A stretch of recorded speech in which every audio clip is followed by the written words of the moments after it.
let us learn about the federal finance. Federal finance அப்படின்னா federal அப்படின்னா என்ன அர்த்தம்? கூட்டாண்மை ஆட்சி அப்படின்னு அர்த்தம்.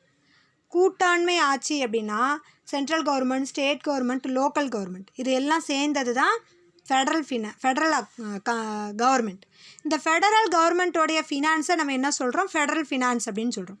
So federal finance refers to the system of assigning the sources of revenue to the central as well as state government for the efficient discharge of their respective functions.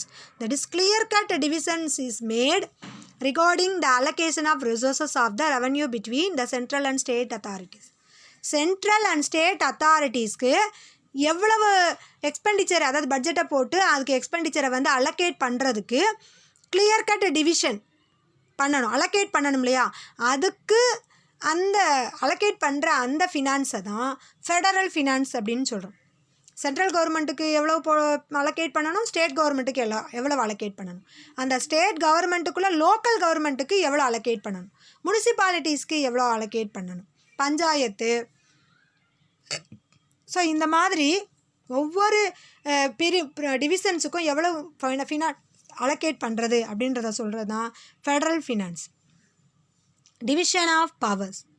In our constitution, there is clear division of powers so that none violates its limits and tries to encroach upon the functions of other and functions within own sphere of responsibilities.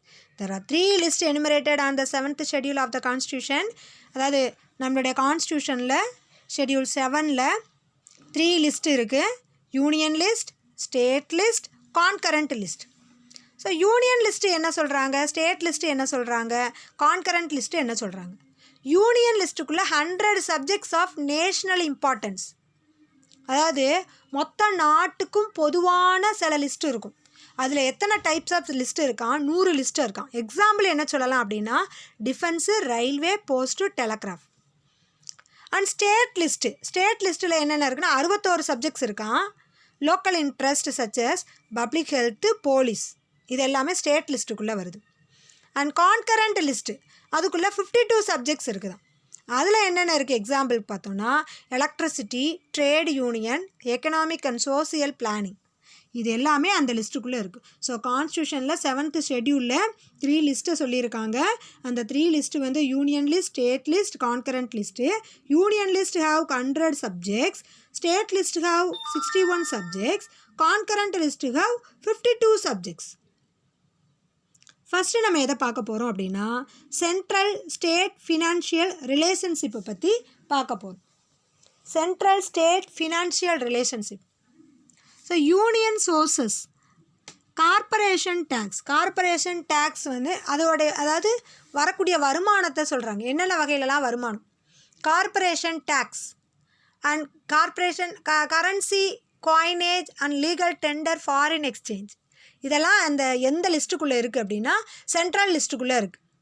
Currency, coinage and legal tender, foreign exchange, அதோடைய அந்த foreign கரன்சியோடைய அந்த மதிப்பு கூடுறது குறையிறது, நாட்டோடைய பணத்தோடைய மதிப்பு, காயின்ஸோடைய மதிப்பு, அதோடைய legal tender, இது எல்லாத்தையும் பற்றி வச்சுருக்கிறது யாருன்னா சென்ட்ரல் லிஸ்ட்டு தான். And then duties of customs including export duties. Foreign exchange export பண்ணணும் அப்படின்னா கஸ்டம்ஸ் டியூட்டி நிறையா வந்து ஃபாலோ பண்ண வேண்டியது இருக்கும் அந்த நாடு. ஸோ எக்ஸ்போர்ட் டியூட்டிஸ் எல்லாமே central list. Duties of excise on tobacco and certain goods manufactured or produced in இந்தியாவுக்குள்ளே உற்பத்தி பண்ணி விற்கக்கூடிய டொபாக்கோவுக்கு தேவையான எக்ஸைஸ் டியூட்டி, உற்பத்தி வரி. எஸ்டேட் டியூட்டி, சொத்து வரி in respect of property other than agricultural land, விவசாய நிலம் அல்லாத மற்ற நிலங்களுக்கு வரி, சொத்து வரி. Fees in respect of any of the matters in union list but not including any fees taken in any court. அதாவது ஏதாவது ஒரு யூனியன் லிஸ்ட்டில் என்ன மேட்ருக்கு, அதாவது ஏதாவது ஒரு மேட்டருக்கு, ஒரு விஷயத்துக்காக கலெக்ட் பண்ணக்கூடிய ஃபீஸ், அதுக்குள்ளே என்ன வரும்? கோர்ட் ஃபீஸ் வராது. அண்ட் ஃபாரின் லோன்ஸ், ஃபாரினில் கண்ட்ரீஸ்லேருந்து லோன் வாங்கியிருந்தோம், பேங்க்ஸில் லோன் வாங்கியிருந்தோம் அப்படின்னா அந்த லிஸ்ட், அந்த information. Lotteries organised by the government of India or the government of state. கேரளாலலாம் இப்போ பார்த்தீங்கன்னா லாட்ரி டிக்கெட் விற்றுட்ருக்காங்க, அஸ்ஸாம் சிக்கிம்லலாம் விற்றுட்ருக்காங்க. ஸோ அந்த மாதிரி வரக்கூடிய வருமானங்கள் எல்லாமே union list. Post office savings bank account வரக்கூடிய வருமானங்கள். Post and telegram, telephone, wireless broadcasting and other forms of communication. Property of the union, நாட்டோடைய சென்ட்ரல் கவர்மெண்ட்டோடைய சொத்துக்கள். பப்ளிக் டெப்ட் ஆஃப் த யூனியன், கடன் மூலமாக வரக்கூடிய வருமானங்கள். ரயில்வேலேருந்து வரக்கூடிய இன்கம்.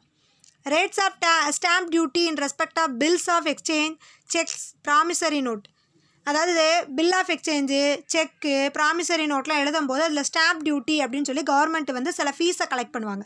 அந்த ஃபீஸ் எல்லாமே சென்ட்ரல் கவர்மெண்ட்டுக்கு தான் போகும். தென் ரிசர்வ் பேங்க் ஆஃப் இந்தியாவுக்கு வரக்கூடிய வருமானங்கள். Taxes on income other than agricultural income, விவசாய லேண்ட்லேருந்து வரக்கூடிய வருமானம் அல்லாமல் மற்ற வருமானங்கள். Then taxes on the capital value of the assets, exclusive of agricultural லேண்டை இதில் சேர்க்கவே கூடாது. And taxes other than stamp duties on transaction in stock exchanges and future market.